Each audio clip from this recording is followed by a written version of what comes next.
inspiratif. Oke, assalamualaikum warahmatullahi wabarakatuh. KPR Marati and Banks. Mas, selamat sore sobat inspiratif semuanya. Di kesempatan sore hari ini saya inspiratif semuanya dalam acara ngobrol penuh inspirasi.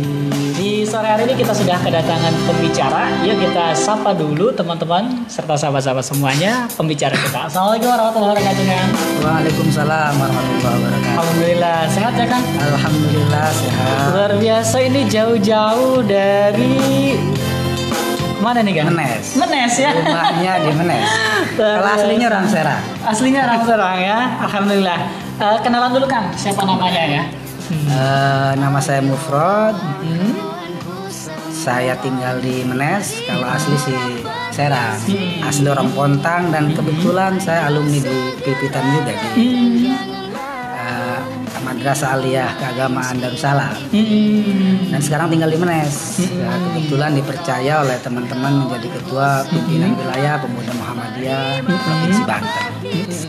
Oke teman-teman serta sahabat-sahabat, sore hari ini saya bersama Mufrod Tama. Beliau adalah seorang ketua PW PM Banten atau mungkin ketua Pemuda Muhammadiyah. Iya, pimpinan wilayah Pemuda Muhammadiyah.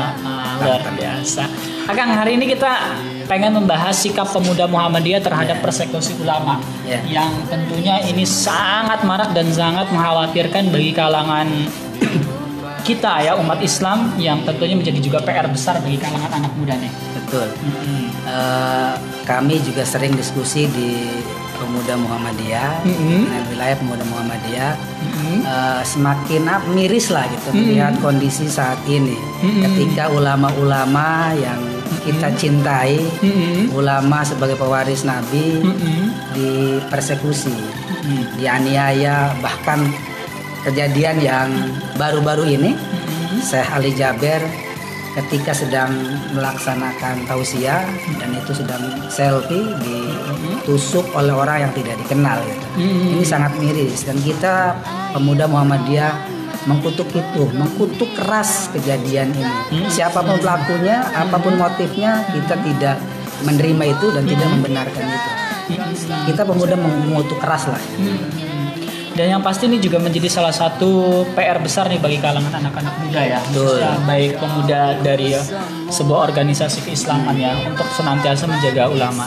Nah tentunya selain memang kasus yang memang saat ini lagi booming, nah mengenai Syekh Ali Jaber yang memang juga dilakukan penusukan di Provinsi Lampung ya kalau tidak salah. Iya, di Bandar Lampung tepatnya. Bandar Lampung tepatnya. Ini Kang, menyikapi itu semua tentunya sikap dari Pemuda Muhammadiyah ke depan, bagaimana peran serta Pemuda Muhammadiyah untuk menjaga para ulama kita nih, Kang? Iya.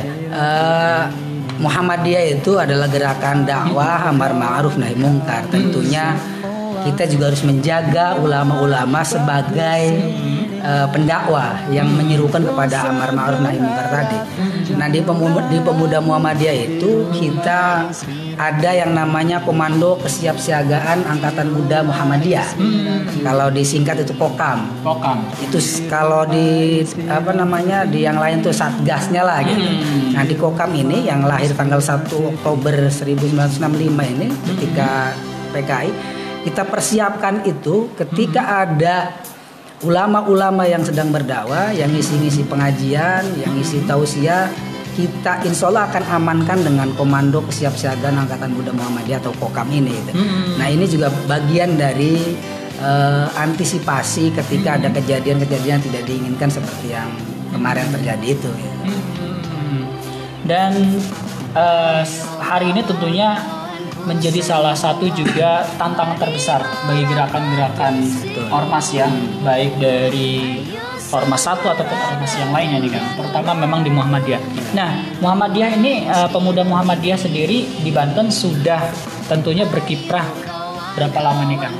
Semenjak Banten berdiri, Pemuda Muhammadiyah sudah ada gitu. Kalau di Banten kita kan sudah sebelum kemerdekaan sudah ada kalau Pemuda Muhammadiyahnya. Kalau di Banten sudah ketika Banten berdiri tahun 2000-an, ya Pemuda Muhammadiyah Banten sudah ada dan sudah banyak berkiprah. Kemarin kita di tahun 2019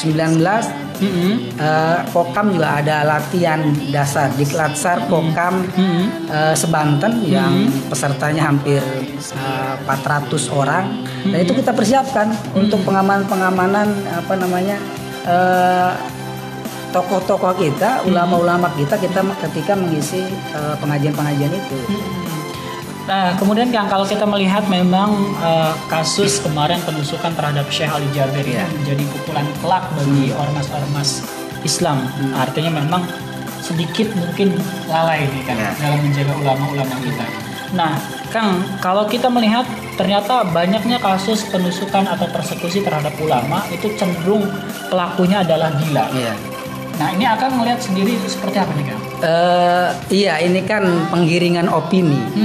Kalau yang ditusuk pejabat itu radikal. Kalau yang ditusuknya ulama orang gila. Mari kita semualah jangan menggiring opini di medsos, di berita-berita. Jangan dulu menggiring opini pelakunya tidak waras, gangguan kejiwaan, orang gila dan lain sebagainya. Jangan dulu itu. Biarkan pihak kepolisian mengusut itu. Kalau ada umpamanya tes kejiwaan, psikiater dari pihak kepolisian atau Dokes Polri-nya itu dan dari rumah sakit jiwa, saya mengusulkan ada tim khusus dan independen untuk mentes itu kejiwaan itu. Jadi mari kita komparasi gitu. Dari kejiwaan kepolisian, rumah sakit jiwa dan dari tim independen yang kita dorong ini. Betul atau tidak? Jangan hari ini menggiring ketika ulama yang ditusuk, ulama yang dianiaya, ulama yang hampir dibunuh itu semua beropini itu kan orang gila, itu kan tidak waras dan lain sebagainya. Padahal belum ada kesimpulan dari pihak manapun pelaku itu tidak waras gitu. Nah mari maka saya dorong ada tim independen yang mentes si pelaku itu. Nanti kita komparasikan dengan hasil kedokteran dan rumah sakit jiwa, betul nggak? Nah permasalahannya bukan masalah gila atau tidak, gitu. Waras atau tidak gitu. Oke, kalaupun nanti ini kita bicara nanti, jangan dipotong, kita bicara nanti. Kalaupun nanti hasil tesnya itu diputuskan dengan dari berbagai ahli tidak waras orang ini, nah tentu dia tidak akan bisa berdiri dengan sendiri. Nah, mari kita cari dalangnya gitu. Yang orang yang tidak waras sampai kata Syekh Ali Jaber itu seperti orang yang terlatih menusuknya itu. Mari kita cari dalangnya. Siapa yang menggerakkan orang tidak waras ini membabi buta menusuk Syekh Ali Jaber gitu. Nah, jadi permasalahannya bukan waras atau tidak waras, tapi siapa yang menggerakkan orang tidak waras untuk mempersekusi ulama ini gitu. Nah, Kang, kalau pemuda Muhammadiyah ini melihat bagaimana sih Kang peran aktor intelektual ya yang memang saat ini gandrung juga sering memang banyak disuarakan oleh para politisi, bahkan juga menteri mengatakan ada dalang intelektual. Nah iya kan artinya gini, kita telusuri, kita serahkan semuanya ke pihak yang berwajib, yang punya kewenangan itu. Kami dari Pemuda Muhammadiyah mendorong ke pihak yang berwajib, terutama kepolisian ini, untuk menelusuri, mengidentifikasi masalah ini dengan transparan. Jangan ada yang ditutup-tutupi. Kalau memang ada dalangnya, bukakan itu. Siapa dalangnya? Kalau ada motif politik, bukakan itu. Apa motif politiknya? Dan apapun itu, maka kami mendorong ini pihak kepolisian seterbuka mungkin, setransparan mungkin untuk mengungkap kasus ini. Siapa dalangnya? Kalau memang ada dalang, kalau tidak ada, ungkapkan ke publik dengan transparan bahwa itu hanya ini bla bla dan lain sebagainya, sehingga masyarakat atau umat ini tidak dibodohi lagi. Umat ini sudah geram sebenarnya. Umat ini sudah kesel gitu. Ketika hal-hal kayak gini tidak ada juntrungnya, tidak ada penyelesaiannya, tidak ada ditemukan akhir masalahnya. Selesai dengan diponis sekian tahun, selesai. Nah ini yang kita dorong, mari dari semua pihak ini kita dorong sehingga keterbukaan ini, ketransparan ini terjadi. Gitu. Jangan sampai kata Sali Jabir, ini akan mendorong emosi umat. Umat ini sudah tidak sabar, sudah tinggal nunggu instruksi. Ketika ulama-ulama dipersekusi, ulama-ulama dianiaya, 1-2 ia masih sabar. Nah, kalau sering lama-lama ini yang ngisi pengajian orang takut. Orang yang ngisi tausiah ini orang takut. Dan siapa lagi yang mengajari umat ini kalau ulamanya sudah takut?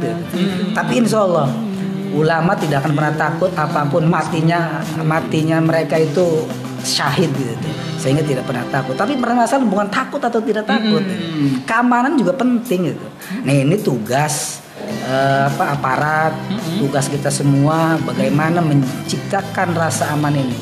Ini mungkin ketika ada orang-orang yang tidak menginginkan persatuan Indonesia, tidak menginginkan NKRI ini damai, sejahtera, aman.